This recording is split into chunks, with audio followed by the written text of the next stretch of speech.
The last time I was at the US-Mexico border was in July 2019.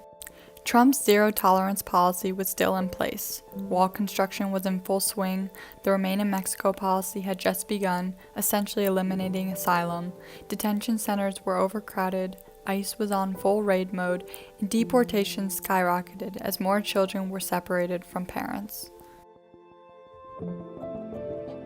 Now that Biden has taken office, many have come under the presumption that we no longer have a pressing humanitarian crisis at the border. And while things have certainly improved, the problem is far from over.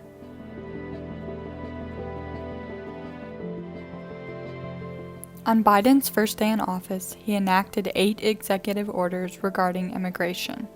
As the first major immigration legislation since 1986, Biden most notably ended construction of the wall, revoked the Remain in Mexico policy, lifted the Muslim ban, and set to preserve DACA. While he has attempted to erase Trump's legacy, the pressure at the border remains constant. He promises to make it easier to seek asylum, to create an easier path to citizenship, and he has also revoked the pause on green cards, as well as reinstated the Central American Minors Program, which allows children to apply for asylum while remaining in their home country. But with delays due to COVID and our current economic state, will Biden be able to keep his promises? I spoke with Catherine Flannery, an aspiring immigration lawyer and political science major at George Washington University in D.C., about her thoughts on the Biden administration's response to immigration. My response to Biden, he is not doing as much as he promised.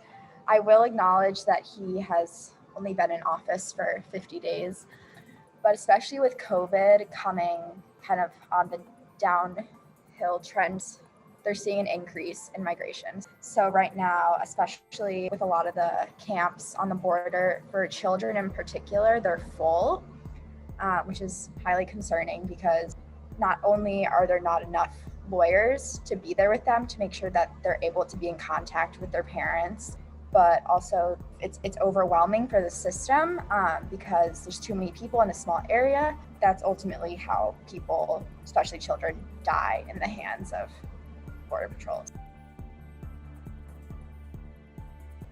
I am hopeful that he will, but I think just because the way that our government works, it's very likely that he's going to get caught up in trying to, please the moderate Democrats, please the Republicans, and kind of forget his promises because he's trying so hard to create more of a nonpartisan government.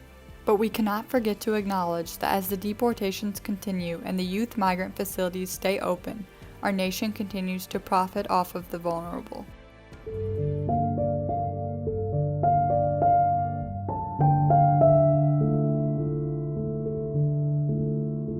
In terms of the future of immigration policy, I am feeling hopeful. I don't think it's going to be immediate, obviously. I do think that there needs to be more of a focus on looking at the reason why people are actually fleeing their countries. Biden's approach to broadly reopen the border has already begun to highlight the poverty, violence, and climate devastation that migrants are fleeing.